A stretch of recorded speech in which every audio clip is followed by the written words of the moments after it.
Desde el corazón de los Andes tropicales.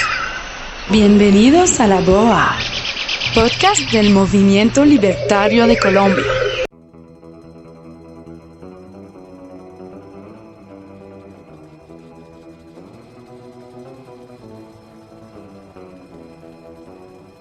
Hola, estamos de nuevo con un capítulo de La BOA.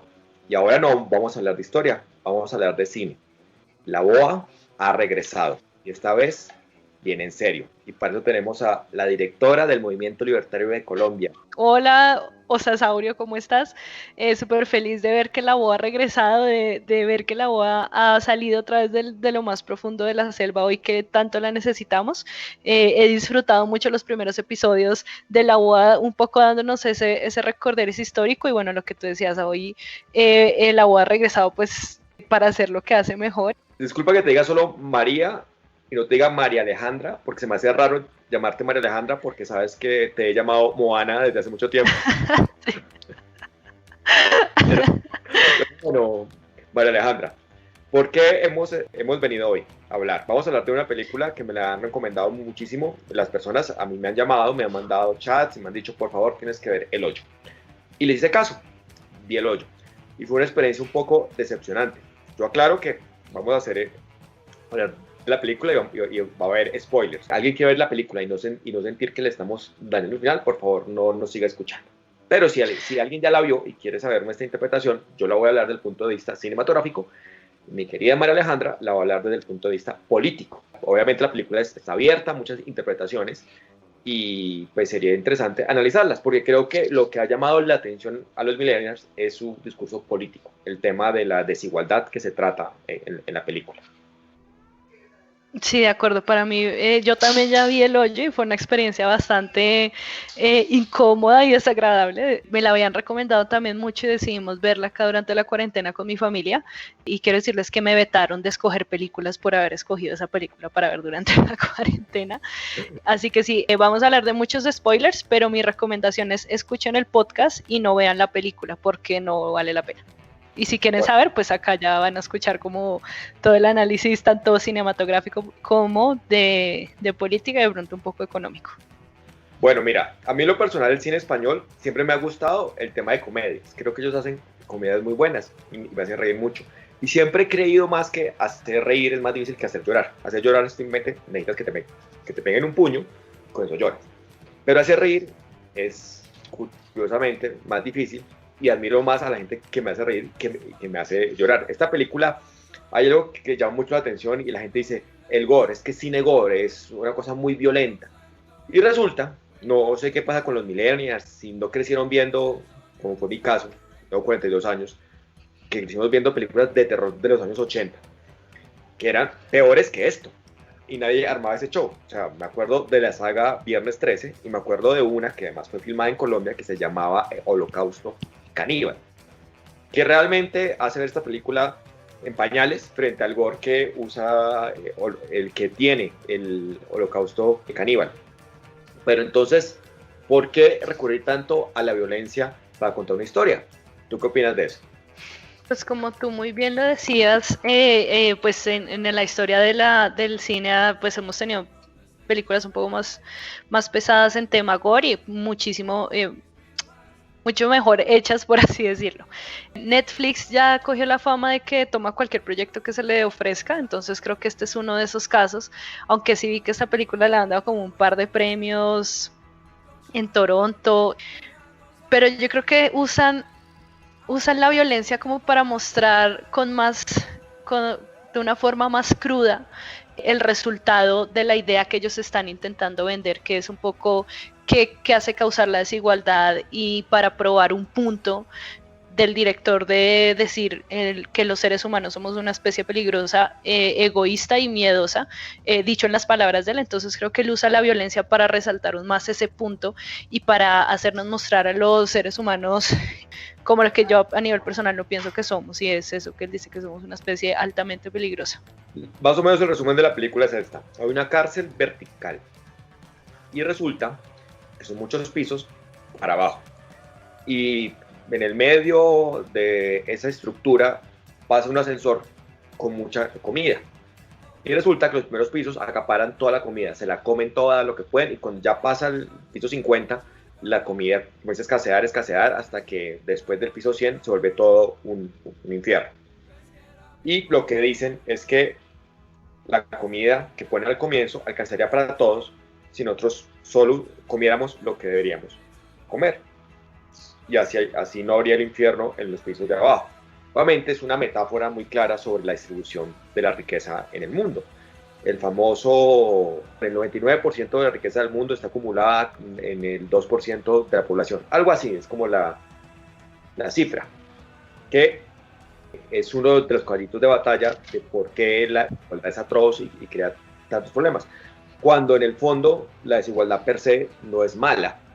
Lo que es malo es que la gente no pueda desarrollar su proyecto de vida como se le dé la gana, porque nace de un principio, y el principio es que siempre hay una torta de riqueza y que siempre esa torta es limitada, que esa torta no es dinámica, no crece. Entonces, por ende, hay que repartirla. Y creo que esa es como la explicación que tiene el director, que además es el guionista, sobre la economía. Sí, de acuerdo, pues Gaztelu, que es el director y como tú dices, el guionista de la película, él en varias entrevistas le han dicho, bueno, pero ¿por qué esta película así? ¿Por qué la haces de esta forma? Él dice, yo no estoy tratando de crear juicios, entre comillas digo yo eso, sino de lanzar preguntas. Pero yo digo que él acá está lanzando una pregunta mal planteada, porque lo que tú dices, la película está abierta a varias interpretaciones, y la que más se ha popularizado es precisamente esa, que seguir reforzando el estereotipo de que la gente que es pobre a causa de los ricos, que el capitalismo es un sistema caníbal que quiere acabar con todo, que quiere acabar con los recursos. Y precisamente esta es la interpretación que el mismo director le da a la película, como él lo ha dicho en muchas entrevistas.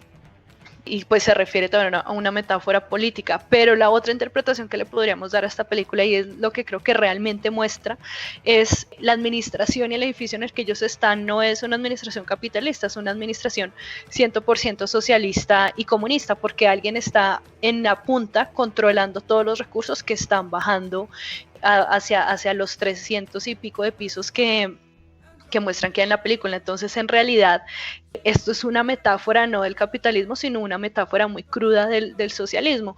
Y el director en alguna parte dijo como, no, es que yo quiero que la gente se transporte a ver lo más extremo, a lo que los humanos se tienen que ver forzados a hacer.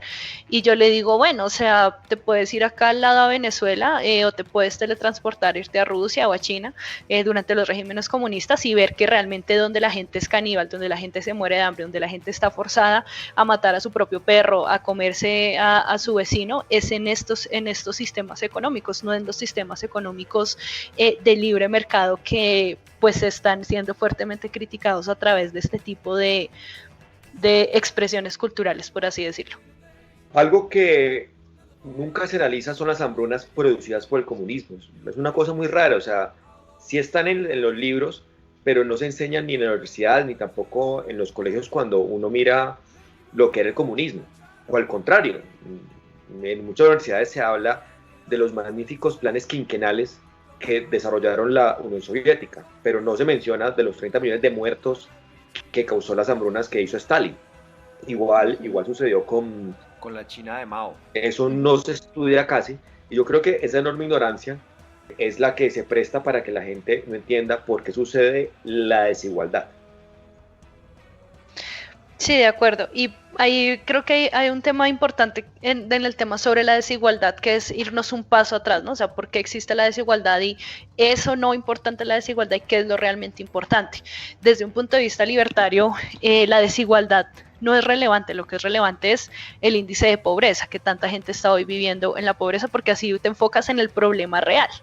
Si tú vives en una sociedad libre, de libre mercado, donde no hay coacción del Estado, no importa si tu vecino tiene una mansión con 3 Lamborghinis y tú vives en una casa, digámoslo, como hoy en día un estrato 3, que puedes vivir bien, que tienes un parqueadero en tu casa, que tienes para comprar los víveres, porque tú no estás en un índice de pobreza y estás viviendo tu vida bien. Y lo más importante es que en una sociedad libre tú tienes la oportunidad, como tú lo decías hace un poco, la oportunidad de buscar la vida que quieres y trabajar por la vida que quieres, ¿no? Ganártela. Y creo que eso nos lleva a un paso más atrás que hay que hablar acá, muy importante, que la película lo toma mal, y es que los recursos naturales sí son finitos, pero la riqueza no, la riqueza se crea, no se distribuye. Y si nosotros vemos los índices, la creación de riqueza y el número de, por así decirlo, nuevos ricos o nuevos millonarios que han nacido en la última década, en las últimas 2 décadas, podemos ver que ha crecido versus durante los 90s, 80s, 70s. Entonces, en realidad, las ideas del libre mercado y las ideas de la libertad son lo que llevan a la sociedad a prosperar, a las sociedades a prosperar, a que la gente pueda salir de la pobreza. Y creo que eso es algo que en la película les falta mostrar, y es que la riqueza se crea, no es finita, ¿no? Entonces este edificio es una sociedad comunista y afuera hay un montón de personas comprando los alimentos que quieran comprar. Y creo que esa es una base muy, muy importante cuando hablamos de la desigualdad, ¿no? Hay que ir un paso atrás y ver qué es la riqueza, ¿no? Y que no tengo que ser más enfática y seguir diciendo. Y el problema que lo dices muy bien es ese, que el problema no es la desigualdad, el problema es la pobreza. Y la idea es que haya menos pobres, pero no necesariamente que seamos más iguales. A mí, por ejemplo, siempre que me alegan ese tema, yo les digo, ve, Steve Jobs se hizo rico en los últimos 30 años, ¿a ti te hizo eso más pobre? Siempre les digo eso, o sea, no veo porque el dueño de Alibaba, que se hizo rico en los últimos años, me haya hecho mi pobre, o haya hecho una persona pobre. Es algo que es difícil como conceder, y también hay algo, que hay como una ley universal, como algo que se llama el famoso Pareto, que es esa distribución desigual que se genera en muchas cosas de la naturaleza. Por ejemplo, se dice que solo el 20% de las hojas de los árboles producen el 80% de la energía que necesita el árbol, que el resto de las hojas no producen tanto. Lo mismo pasa con el tema de las estrellas. O sea, hay como una constante en el universo en que siempre hay desigualdad matemática en muchos conjuntos. No sé si será Dios o será Néstor. Es algo raro, pero sucede. Y es más, lo podemos ver hasta en nuestras aplicaciones de celular. De las 100 aplicaciones que tenemos, usamos solo como el 10%, el 90% nunca las usamos. Pasa con los libros que tenemos en las bibliotecas. O sea, hasta en las películas, y se podría mencionar de las 100 películas que salen, solo 5 tienen un éxito gigantesco. O sea, es así. Hay algo en la naturaleza, no sé si sea bueno o malo, que genera desigualdad siempre. Pero ese no es el problema. Pues, como dices bien, el tema es la pobreza. De acuerdo, y acá muy bien, como tú le decías, el problema es la pobreza y el tema del Pareto, ¿no? Que es tan vital, y creo que desde de nuevo un punto de vista libertario, que es el que yo vengo a traer aquí hoy al podcast, y es desde la ciudad de la libertad celebramos el individualismo, ¿no? O sea, que todos somos diferentes y que gracias a Dios, al universo, a lo que sea, todos somos diferentes. Qué aburrido sería si todos fuéramos iguales. Y creo que como dicen, en la variedad está el placer. Y creo que eso también se escapa mucho de la visión tan corta que tienen tanto los productores como las personas que invirtieron en esta película.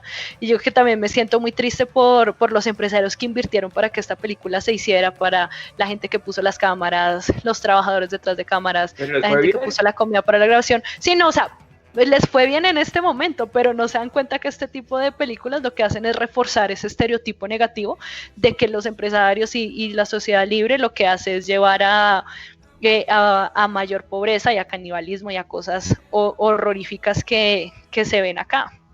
Pero ¿sabes qué yo siento? Que he estado estudiando estos últimos días de cuarentena algo que se llama cool hunting, y es como saber cazar tendencias. Y esta es una película inteligente en ese aspecto, cazó una tendencia. Si tú miras un libro muy, muy vendido en el mundo, es el Capital en el siglo XXI de Piketty, que trata ese tema de desigualdad. Obviamente con muchos errores y falacias, un montón de cosas, pero es un bestseller. Y creo que la gente tiene el tema de la desigualdad muy adentro. Además que la desigualdad con la violencia son las dos justificaciones que tiene el Estado para existir actualmente. Es decir, el Estado está porque tiene el monopolio de la violencia y evita que los individuos nos matemos porque somos, lo que dice nuestro amigo director, la peor escoria del mundo. Somos el lobo para el hombre, como decía Hobbes. Y por otro lado, otra justificación del Estado es la redistribución de la riqueza, o sea, a través de impuestos. Entonces creo que es una película que no es casual que haya sido patrocinada por el Estado, tanto el gobierno del País Vasco como por el Estado español, porque ahí salen como patrocinadores, entre otros. Pero es obvio que intentan justificar así el Estado. En realidad es muy coherente con lo que han planteado. Lo curioso es que lo que terminan haciendo, y si se analiza bien, es un sistema, como bien lo dices, totalitario, socialista, donde no hay libertad. Algo que a mí discutí con una amiga que le pareció muy buena la película, y yo le decía, pero es que mira, yo he visto y he leído sobre seres humanos atrapados en situaciones extremas, como por ejemplo naufragios, que quedan perdidos en los Andes, que quedan perdidos en un montón de cosas, y lo que se analiza ahí no es el tema de ser egoístas, sino que se vuelven más cooperadores, que hay un instinto en el ser humano, que creo que nos salvó de morir hace miles de años en las cavernas, de cooperar y de tratar de ayudarnos, porque sabemos que si nos ayudamos entre todos, vamos a salir. Y eso se ve mucho, digamos, en una expedición que fracasó en la Antártida, que una vez te la conté, que es la de Ernest Shackleton, donde todos los marineros cooperaban entre sí para salvarse, más allá de que tenían diferencias personales muy grandes. Entonces, eso también es un tema, que no ven la cooperación. La cooperación es esencial para que la civilización surja, pero lo que siempre intentan es ver es la anticooperación, es la violencia, que yo no la desconozco, existe, por muchas razones.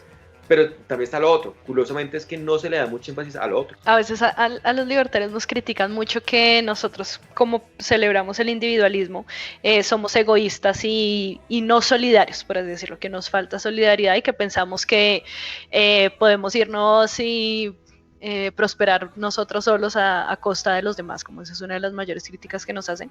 Y en realidad que también he estado leyendo mucho sobre este tema y el cerebro humano está programado para cooperar, ¿no? Y entonces un poco cuando estabas haciendo la reflexión me acordé inmediatamente de la historia de Ernest, de la Antártida y de esta expedición, antes que la mencionaras, porque ahí se muestra muy bien eso, y es que el egoísmo humano y la virtud del egoísmo, como lo pone Ayn Rand, en realidad lo que nos ha llevado a prosperar, porque yo necesito al otro para sobrevivir, entonces están mis mejores intereses que el otro también prospere y viva y pues también se salve porque me va a ayudar a mí. Entonces, y precisamente es esa parte de ese instinto humano de la cooperación y de vivir en comunidad lo que nos lleva a trabajar entre nosotros mismos, a cooperar a través de libres mercados, ¿no? Cuando empiezas a poner restricciones, es que la gente empieza a hacer esa suma, ese juego de ajedrez, a mirar cuánto, como alguien me está limitando lo que yo puedo crear, cuánto le tengo que quitar al otro para yo salvarme porque me están poniendo una restricción. Entonces, en realidad es a la inversa. Y afortunadamente estamos en el mercado de las libres ideas y podemos hacer este tipo de podcast dándole una perspectiva diferente a una película que está claramente hecha por una persona socialista que odia las sociedades libres, y darle la vuelta y decir, bueno, hay otra forma de ver las cosas, así como hay otra forma de ver la reflexión que tú hacías sobre el lobo. Y es que en realidad, lo había mencionado también hace poco en una charla con el movimiento, y es que en el parque Yellowstone, a causa de lo que sea, volvieron a reaparecer lobos. Y a causa de que aparecieron esos lobos, los ríos se cambió como el flujo de los ríos y hubo como más ríos en el parque Yellowstone. Les recomiendo que lo vean en YouTube. Y lo que dice ahí es que por una acción pequeña que hicieron los lobos de estar comiéndose unos ñus, y estos ñus tuvieron que moverse y ellos movieron otras cosas, esto en realidad son los grandes empresarios, y estos son la gente que está moviendo hoy la economía, que permite que personas más pequeñas también puedan mover su economía y seguir prosperando. Entonces, en realidad, la solidaridad es neta de una sociedad libre, de países libres, y no necesariamente algo que nos tengan que imponer. Y el ser humano naturalmente es solidario porque necesita eso para sobrevivir. También hay algo acá que es un tema económico que también es difícil que la gente entienda. Y es que los sistemas económicos que funcionan son los sistemas económicos que están en desequilibrio, o sea, que están en constante cambio. Y ese constante cambio crea algo que yo sé que te he hablado muchas veces de esto, pero pues lo voy a repetir: destrucción creativa. Y la destrucción creativa necesariamente tiene que destruir algo, pero crea otra cosa. El tema es que como se crea otra cosa y genera riqueza nuevamente, obviamente a la larga empuja a los que se han quedado atrás. Esto es el mejor ejemplo, pues fue cuando llegaron los automóviles y reemplazó a la gente que manejaba carrozas de caballos, pero esta gente que trabajaba criando caballos, oliendo caballos o manejando los caballos, después se pudo trabajar en las fábricas que producían automóviles. Eso es como el clásico ejemplo que se dice de esto.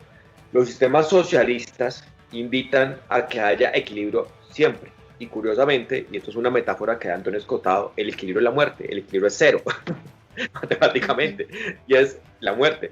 Se necesita precisamente que haya ese constante desequilibrio de fuerzas para comenzar a crear riquezas. Si no, no se puede hacer.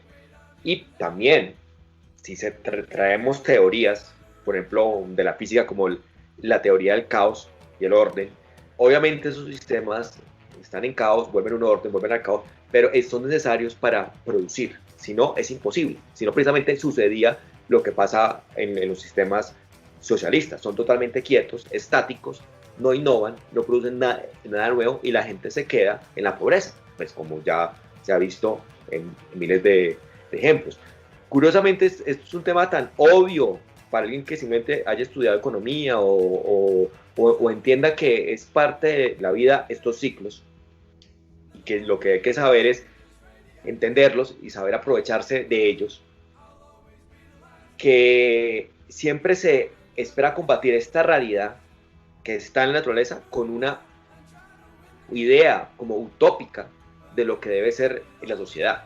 O sea, es muy fácil siempre contrastar la realidad versus una idea utópica y decir, no, pues es que esto va a ser el paraíso en la tierra. Obviamente, cuando se ha querido llevar a ser ese paraíso, es un infierno. Sí, creo que pues tenemos yo siempre digo, la historia y los datos siempre han estado del lado de la idea de la libertad, pero el discurso y las historias que nos han contado por parte de intereses de izquierda, por así decirlo, punto de ejemplos, las venas abiertas de América Latina.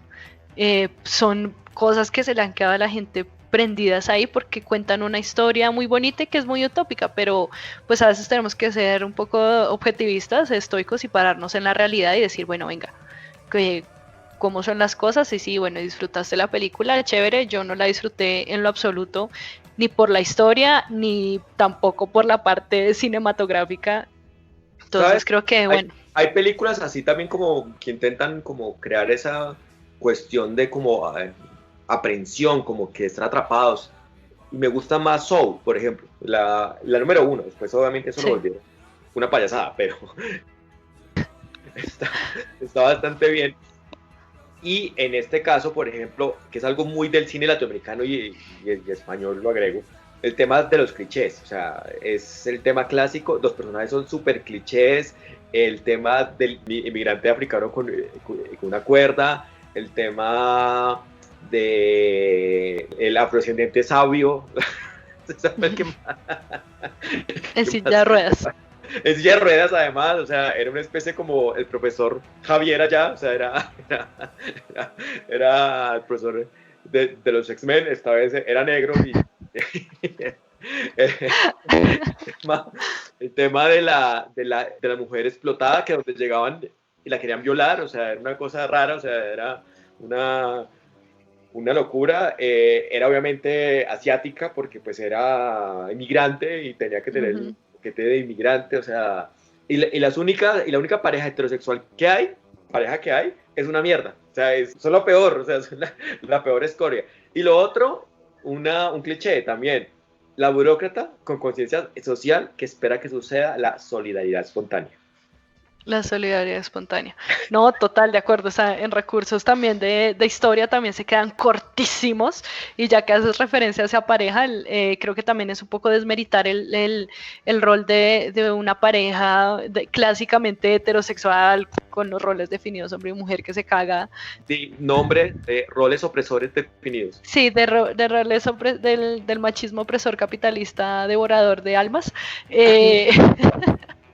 Que se caga en la boca literalmente de los inmigrantes y de los países pobres. Y creo que el director, después de tantas cagadas que hizo dentro de esa película, tenía que hacer una más, y esa es un poco una metáfora de cómo los países ricos se cagan en los países pobres, y él lleva a un siguiente nivel el término de desigualdad y de conciencia social y de justicia social, porque ya no están todos los ricos y los pobres de un país, sino los países ricos versus los países pobres, y que los países ricos son ricos a causa de los países pobres, y precisamente eso lo muestra él ahí también con esta chica, con la mamá asiática, que el sistema le quita a su hija y que ella lucha piso a piso para encontrar a la niña, y obviamente la burócrata que no tiene absolutamente ni idea de lo que está pasando, que en realidad de cierta manera lo sabe, pero se lo quiere negar porque no quiere ver la realidad, y creo que ese es el caso de muchos burócratas que tenemos acá en Colombia un montón, que siguen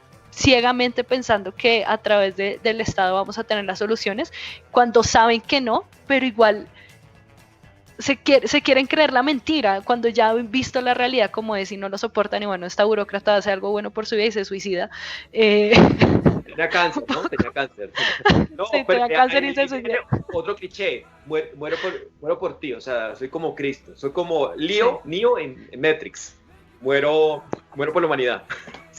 No, igual, sí, no, o sea, nada que ver, y en realidad se suicida por un tema más egoísta. La vieja no podía soportar ver la realidad de la porquería en la que trabajaba, y eso es la realidad en la que muchos burócratas tienen que levantarse todos los días. Y bueno, el tema también de la solidaridad, lo que decía, sí, la solidaridad espontánea nace en sociedades libres, no en sociedades donde es que tenemos la distribución de la riqueza perfecta, como tú mismo lo decías, el equilibrio es muerte. Y creo que eso es algo pues muy importante, y creo que el rol de la niña también a mí me pareció un poco, hablando de burócratas, y es que, como viéndolos desde el punto de vista un poco libertario, es que la niña es como intentar mostrar, como si pudiéramos llegar y hablar con el presidente y decirle, oiga, está pasando toda esta corrupción allá abajo, haga algo al respecto, ¿no? Que es igual seguir poniendo la fe en los burócratas que no están haciendo nada y que saben lo que está pasando. Pero es que la niña, como lo dice el director en esa entrevista que analizamos, es la nueva generación, la que va a llegar arriba y se va a cambiar las cosas. Esa era que además, si tú analizas un simbolismo de la película, la panacota regresa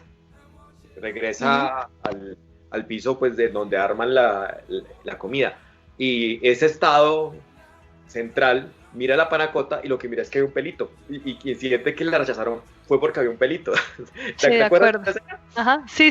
Lo he interpretado bien hasta que me puse a mirar como análisis y dije, tienes razón en algo, ellos no ven el problema, o sea, como no ven el problema, porque hacen parte del problema. Y llega el mensaje y ven, la panacota estaba bien, había un pelo de alguien y por eso no la comieron abajo, o sea, es como... Sí, no es culpa nuestra, es culpa de ellos, y creo que efectivamente es eso, no pueden ver el problema porque hacen parte del problema, y también es un poco a veces una autocrítica también a nosotros como libertarios, es que a veces ponemos el énfasis demasiado en lo que puede o no hacer el gobierno, ¿no?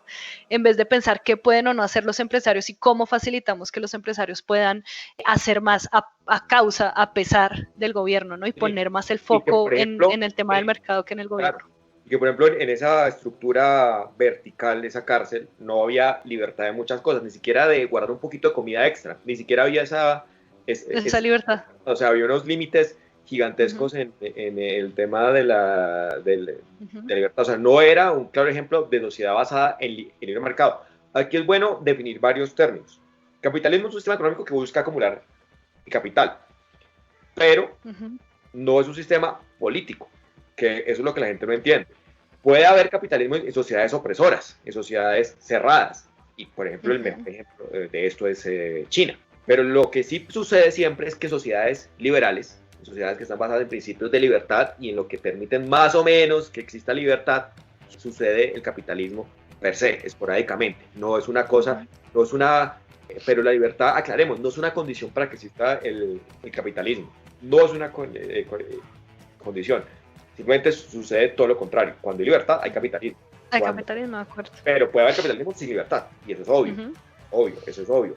De hecho, si no vamos a entender la definición como un sistema que acumula capital, pues cuando existía la Unión Soviética, acumulaba capital a través de vender. Ellos vendían armas y vendían gas y petróleo, y acumulaban capital. Que ese capital lo manejaban desde un gobierno central y lo manejaban re mal y creaban escasez y pobreza y lo que fuera. Bueno, eso es otra discusión. Pero es bueno definir esos términos porque el capitalismo se le acusa de todo, desde que el mar está contaminado hasta que los niños en África mueren, que eso es otro tema que quiero hablar acá.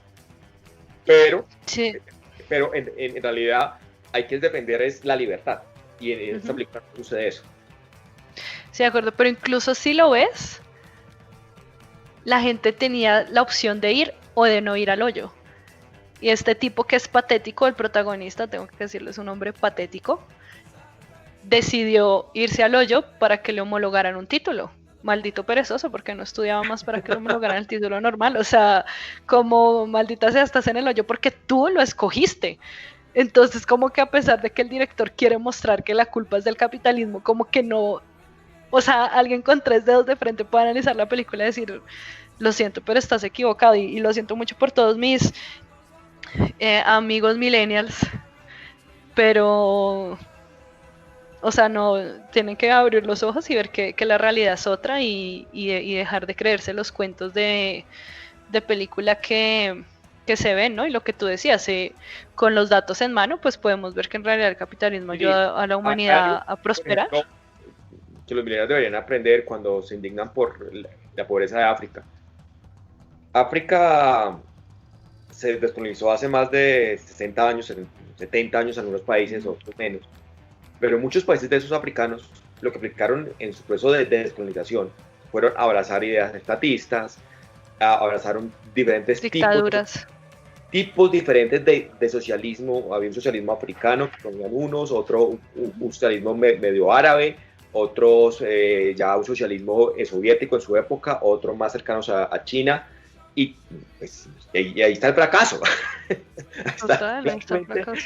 fracaso de muchos países africanos que ahora muchos están haciendo bien su trabajo y ya se dieron cuenta que esas ideas no funcionaban y que pues sí, ya están cambiando su mentalidad. Pero cuando miran la pobreza de África dicen, pero es que es culpa de las explotaciones de Manuel Cebé. Oye, mira, hace 60 años ellos son libres. O sea, el colonialismo fue algo atroz y fue espantoso y obviamente causó unas heridas muy grandes, pero ellos la apostaron cuando fueron independientes, la apostaron a ideas socialistas. No apostaron nunca a las ideas de Adam Smith ni de Milton Friedman, ¿no? O de Rothbard. O sea, ninguno le apostó a eso. La apostaron fue al socialismo y indudablemente también, si quieren investigar un poquito los milenios y descubrir una realidad que de pronto nadie se las cuenta porque tampoco se cuentan esto en los colegios.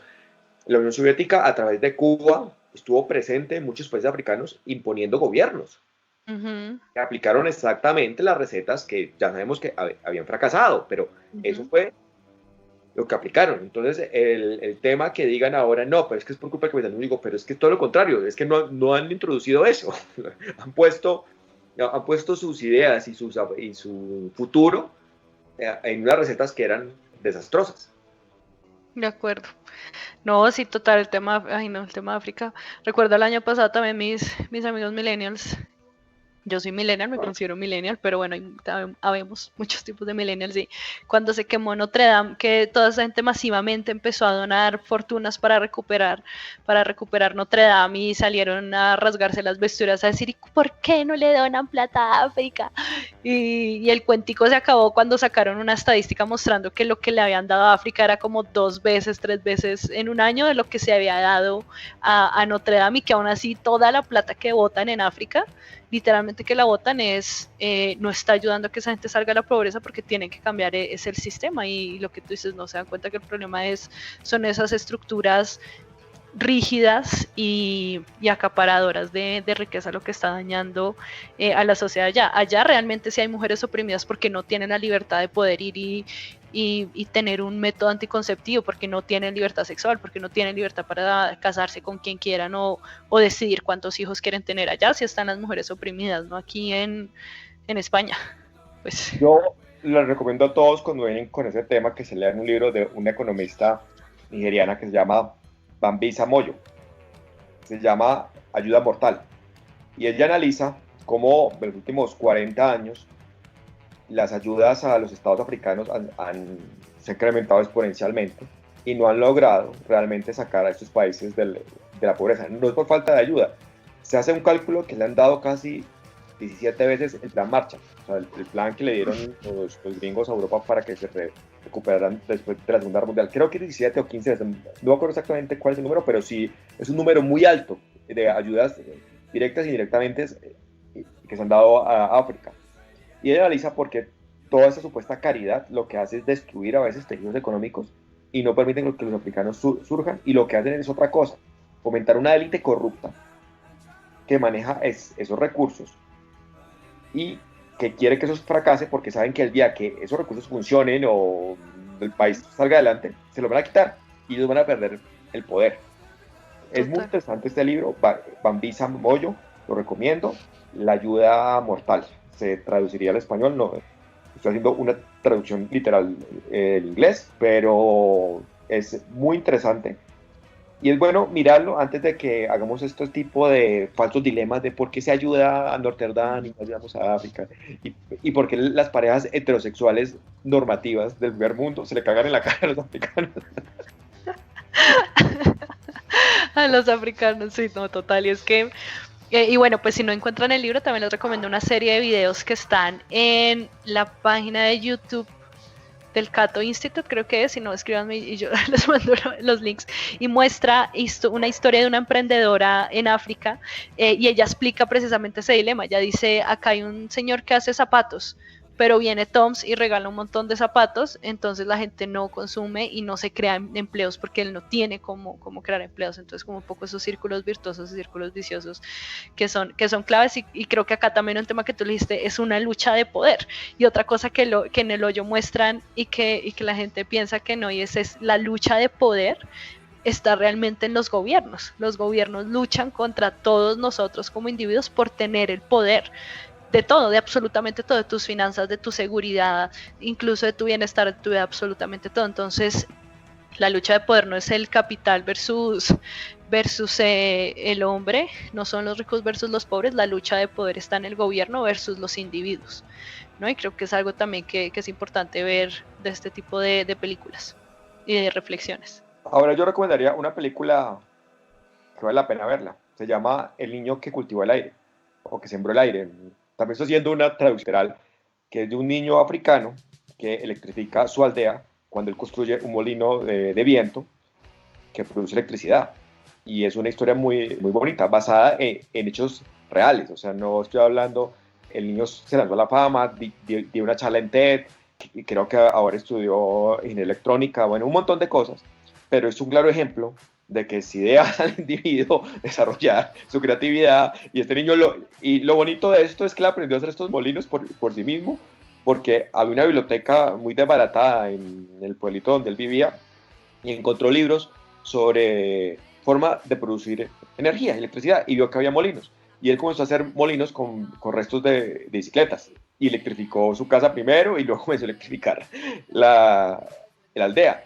Y es un claro ejemplo que hasta en las situaciones más difíciles y duras, porque precisamente él hace ese molino en una época de sequía en su país, puedes salir adelante si los dejan. ¿Qué tal que les dieran un poquito de apoyo? Entonces, esta película a todos los seguidores del hoyo se la recomiendo y que la miren, basada en hechos reales, no es una distopía ni una cosa de ficción, sino basada en hechos reales, y se llama El niño que cultivó el aire o que sembró el aire, algo así, literalmente hablando.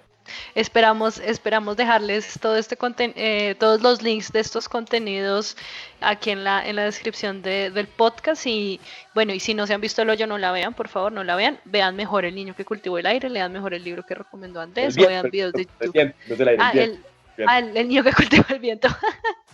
Entonces, mi propia traducción. Hay muchas cosas mejores que hacer que ver El Hoyo, de verdad. Andrés y yo ya pasamos por ese karma, entonces. Sí, en serio, mira, si como de ver gore, busquen Holocausto Caníbal y les voy a contar esta historia. Esto es un plus de cómo hicieron Holocausto Caníbal. Les cuento que en una época los italianos hacían muchas películas de clase B. De ahí vienen los famosos spaghetti westerns. Y en los cines, antes de que empezaran las películas, hacían lo que se llamaba mondo. ¿Y qué era el mondo? Era que estos italianos viajaban alrededor del mundo y veían cosas raras y grababan. Por ejemplo, había cosas raras de que un león se come un cazador y eso lo grababan. Y esas escenas como corticas del mundo lo ponían antes de los cines. Y eso era como una especie de noticiero de cosas raras. Ahora, eso se acabó porque pues ahora es YouTube, entonces YouTube uno quiere ver cosas raras y las puede ver ahí. Pero eso era una pieza importante en una época en los cines. Créanme, existían. Yo alcancé a verlos, mira, yo no soy tan viejo, no alcancé a verlos, pero sí alcancé a verlos, esos mundos, una vez como un ciclo de esos pequeños cortos que pasaban antes. Estos cineastas vinieron a Colombia, dizque porque en Putumayo había caníbales. Y entonces llegaron al Putumayo, no sé qué tema, y obviamente no había caníbales. Entonces hablando de porque no había internet, no había nada, llegaron allá, se metieron allá y dijeron, pero aquí no hay nada, aquí esto es selva. Pura coca.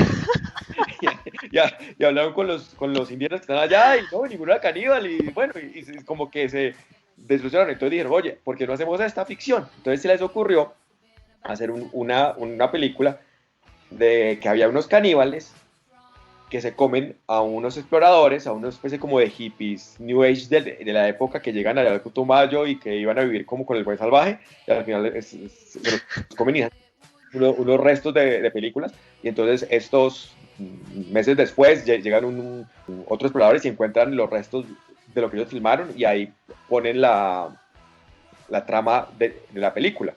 Y lo que hicieron creer los italianos justamente es que esto era basado en hechos reales. Y causó tanta sensación esa película, Holocausto Caníbal, que el director fue llevado a corte en Italia para que explicara si había muerto una mujer, porque había una escena muy real de una mujer que se empalaba viva, que se había muerto y la actriz tuvo que salir, bueno, en fin. Les comento esto porque los millennials sufren de adanismo. ¿Y qué es adanismo? Es pensar que ellos están viendo por primera vez las cosas y que le ponen el nombre en esa parte del Génesis en que Dios le dice a Adán, por favor, ponle nombre a todo. Muchos millennials sufren de eso, y creo que no es un mal de los millennials, toda generación sufre de eso, de pensar que son los primeros en ver las cosas. Y yo creo que esta película le sucede un poco esto a los millennials, la ven y quedan como ¡canibalismo! Millennial descubre el socialismo. Más o menos. No, claro, es una cosa de la película, le destaca la cosa social. Ese es uno de los beneficios, entre comillas, de ver esta película, es que descubres el mundo injusto que es y tienes entiendes la conciencia social que debes promover, que todo se ve en la niña más chiquita, pues que al final logra subir. Ella es la millennial que va a hablar con el gran hermano y con el Estado para cambiarlo. Ahí me les tiré el fin. Pero bueno, siempre algo gore realmente pesado y no es la única película gore, hay más películas gore y más espantosas que esta. Muchísimo mejores, sí. Una que es un clásico, por favor, vean Holocausto Caníbal y se tienen viendo cine gore si es lo que quieren ver sangre. A mí realmente no me gusta ver eso, pues cuando yo era niño era muy medio curiosito. Era metalero, esas cosas, claro, pero si quieren ver gore, vayan a esa que es un clásico. Y hay muchísimas más. Pero miren esa. Y lo otro, si quieren ver una película que sí les estimule y digan, oye, es que el recurso que es infinito en el mundo es el cerebro humano, es su capacidad de inventarse, de reinventarse, de crear nuevas cosas. Miren esta, la del niño que cultivó el viento. Mírenla, es basada en hechos reales. Esto no es un invento, ni es una historia bonita de Disney, se alimentaron, estilo Rey León, no. Esto es real. Un niño en un país africano muy pobre, en una época de sequía, hizo molinos y electrificó su aldea. Esto es totalmente basado en hechos reales y mírenla, porque ahí pueden ver el tema de la cooperación y del ingenio, que es lo que necesitamos apoyar en estos momentos, no todo lo contrario. De acuerdo, de acuerdo. Y bueno, nada, si les gustó también el podcast del día de hoy, por favor déjenos su comentario, compartan con sus amigos. Si su amigo es progre mejor, manden el podcast para que se eduque. Eh, Yo voy a todo el mundo. A mí lo que me interesa es que la gente profundice las cosas y no se quede simplemente con los prejuicios que usualmente todos tenemos. Y cuando uno estudia y profundiza algo, los prejuicios comienzan a tumbarse. Y créanme, eso es un enorme placer, derribar los prejuicios y los preconceptos que tenemos en nosotros. Y eso solo se hace estudiando. No hay otra forma. De acuerdo, estudiando y aprendiendo. Entonces, sí, así es que los invitamos a suscribirse para que sepan siempre cuando publicamos los podcasts, para que nunca se pierdan un episodio y por supuesto para que puedan escuchar los episodios anteriores también, que son un hit. Así que nada, acá esta es la casa del movimiento libertario, este es el hogar de los Liber Winners colombianos y del mundo. Un abrazo y gracias por la invitación.